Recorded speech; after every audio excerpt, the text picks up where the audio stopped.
سورہ بقرہ، اس میں ٹوٹل 286 آیات ہیں اور آئی تھنک 58 رکوع ہیں، مدنی سورہ ہے۔ سورہ فیل،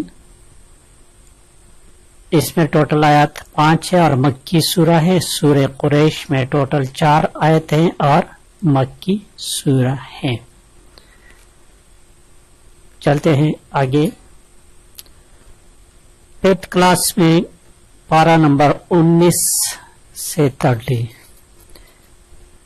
یہ دیکھیں، یہ جیسے کہ 4th کلاس والے میں آپ کو بتایا تھا کہ یہ ہو سکتا ہے کہ اس طرح کے کوشچن آئے کہ پارہ نمبر 19 کس الفاظ سے شروع ہوتا ہے، وقال الذین، یہ چیزیں آپ کو تھوڑی بہت آپ کم از کم آپ کو آنا چاہیے۔ پارہ نمبر 20 جو ہے امن خالقہ، اسی طرح 21 نمبر اتلو ما اوحی، اور 22 نمبر وما یقنط، 23 نمبر وما لی لا، اور 24 نمبر لکھا ہے فمن ازلم، 25 نمبر الیہ یرد، اور 26 حامیم، 27 قال فما خطبکم، 28 قد سمع اللہ، 19 تبارک الذی، اور 30 نمبر عما۔ تو اس میں سے ایک کوشچن لازمی آئے گا اس طرح۔ مزید جاننے کے لیے سورہ فاتحہ پر کہ اس کے بہت سارے نام ہیں سورہ فاتحہ کے، جہاں یہاں پر جو 4 نام دیے گئے اس کو یاد رکھنا انتہائی ضروری ہے۔ ام الکتاب بھی اس کو کہتے ہیں، ام القرآن، سورۃ الحمد، اور سبع المثانی، یہ چیزیں بھی یاد رکھنا ہے کہ یہ سورہ فاتحہ کے مزید نام ہے۔ اس کے علاوہ بھی کچھ اور بھی ہیں لیکن بک میں یہی دی گئی ہیں۔ حضرت ابراہیم علیہ السلام کی جو آتی، ربی جعلنی مقیم الصلاۃ ومن ذریتی ربنا وتقبل دعاء ربنا اغفر لی ولوالدی وللمؤمنین یوم یقوم الحساب۔ آگے دیکھیں دوستو، اس کا دنیا اور آخرت کی بلائی کی دعا، یہ ربنا آتنا فی الدنیا حسنۃ وفی الآخرۃ حسنۃ وقنا عذاب النار، یہ انتہائی مفید دعا ہے۔ اس کی ترجمہ آپ کو آنا چاہیے۔ احادیث مبارکہ، ان ایک نہ ایک احادیث لازمی پیپر میں آتا ہے، تو یہ حدیث اس کا ترجمہ جو لکھا ہے، جب تم حیا نہ کرو تو جو چاہے کرو، اذ لم تستحی فاصنع ما شئت۔ حیا جو ہے نا یہ بہت بڑی چیز ہے، جب حیا جس بندے میں نہیں جو مرضی کرے۔ اس طرح یہ جو حدیث مبارکہ ہے اس کو دیکھیں، اس کا ہے کہ تم میں سے کوئی اس وقت تک مومن نہیں ہو سکتا جب تک اپنے بھائی کے لیے وہی چیز پسند نہ کرے جو اپنے لیے پسند کرتا ہے۔ لا یؤمن احدکم حتی یحب لاخیہ ما یحب لنفسہ، تو جو چیز آپ نے اپنے لیے پسند کرنا ہے وہ اپنے بھائی کے لیے پسند کرنا ہے، اگر ایسا نہیں کرو گے تو کامل مومن نہیں ہوگا۔ اور آگے حدیث ہے انا خاتم النبیین لا نبی بعد، میں آخری نبی ہوں، میرے بعد کوئی نبی نہیں ہوگا۔ اس کا ترجمہ بھی یاد رکھے، من غش فلیس منی، جس نے دھوکہ دہی کی وہ ہم میں سے نہیں۔ یہ لا يدخل الجنہ قاطع، رشتہ داری کو جو قطع کرتا ہے نا وہ جنت میں داخل نہیں ہوگا، رشتہ قطع کرنے والا جنت میں نہ جائے گا۔ اور نیکسٹ احادیث مبارکہ جو ہے اس کو دیکھیں، ما یحرم الرفق یحرم الخیر کلہ، جو شخص نرم عادت سے معلوم، تو دیکھیں عادات کا بہت بڑی بات ہے، جو نرم ہو تو وہ ساری بلائی سے محروم رہا۔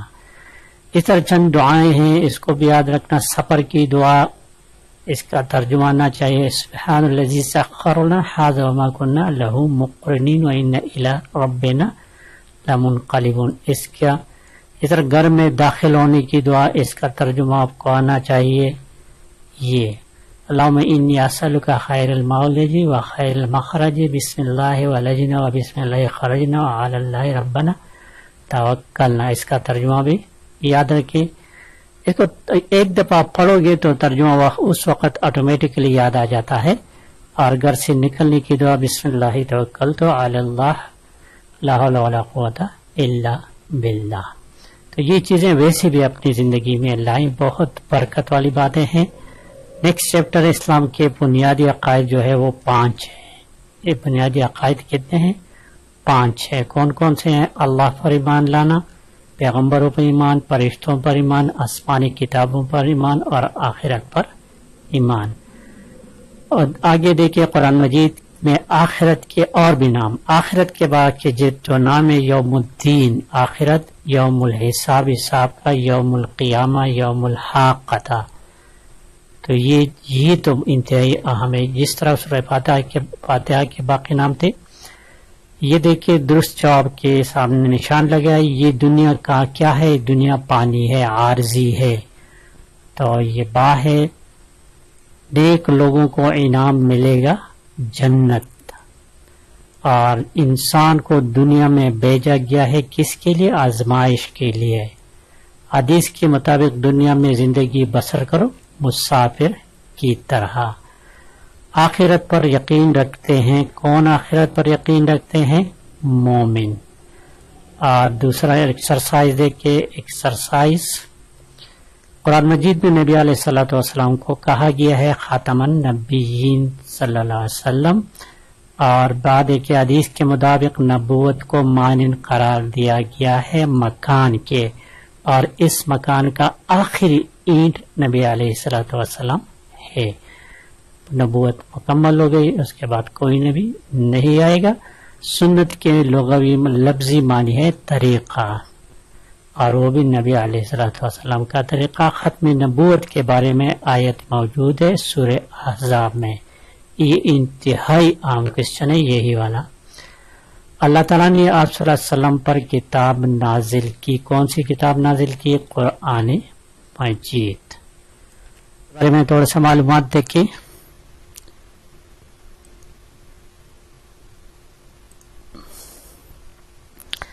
زکوٰۃ لفظ کی معنی کیا ہے؟ اس کے معنی ہے پاک، اور پاک ہونا، بڑھنا. اور اس طرح زکوٰۃ اسلام کا تیسرا رکن ہے. یہ انتہائی اہم کوسچن ہے. زکوٰۃ 2 ہجری میں فرض ہوا تھا. 2 ہجری میں زکوٰۃ فرض ہوا تھا اور 8 ہجری میں نافذ کیا گیا تھا. زکوٰۃ کا ذکر 32 بار قرآن مجید میں آیا ہے. اور قرآن مجید میں مصارف زکوٰۃ کی تعداد 8 بیان کی گئی ہے سورہ توبہ میں. زکوٰۃ کے مطابق تمام احکامات سورہ توبہ میں بیان ہوئی ہیں. اور زکوٰۃ جو ہے یہ مالی عبادت ہے. زکوٰۃ مالی عبادت ہے. زکوٰۃ کا دوسرا نام صدقہ ہے. زکوٰۃ سونے پر 7.5 تولہ سونا جب ہو، چاندی 52.5 تولہ ہو، بیل بکریاں کم از کم 40 ہوں، اونٹ کم از کم 5 ہو، بیل 30 سے 40 تک. اس طرح زمین جو بارش سے سیراب، قدرتی طور پر سیراب ہوتی ہے تو 1/10 حصہ عشر کے طور پر نکالا جاتا ہے. اور مصنوعی طریقے جس پہ پیسے دے کر اس کو سیراب کرنا ہے عپاشی کا، تو 1/20 ہے. اللہ کی راہ میں کوئی چیز خرچ کریں، وہ چیز 700 گنا بڑھا کر لکھ دی جاتی ہے. اور صدقہ گناہوں کو ایسا مٹاتا ہے جیسا پانی آگ کو بجھاتا ہے. اب تھوڑا ایکسرسائز کی طرف چلتے ہیں. زکوٰۃ کے معنی کیا ہے؟ بڑھنا اور پاک ہونا. قرآن مجید میں نماز کے ساتھ زکوٰۃ کا ذکر آیا ہے بار بار. اور اسی طرح قرآن مجید میں مصارف زکوٰۃ کی تعداد 8 بیان کی گئی ہیں. حدیث کے مطابق جو شخص اللہ کی راہ میں کوئی چیز خرچ کرے اس کے لیے وہ چیز بڑھا کر 700 گنا لکھ دی جاتی ہے.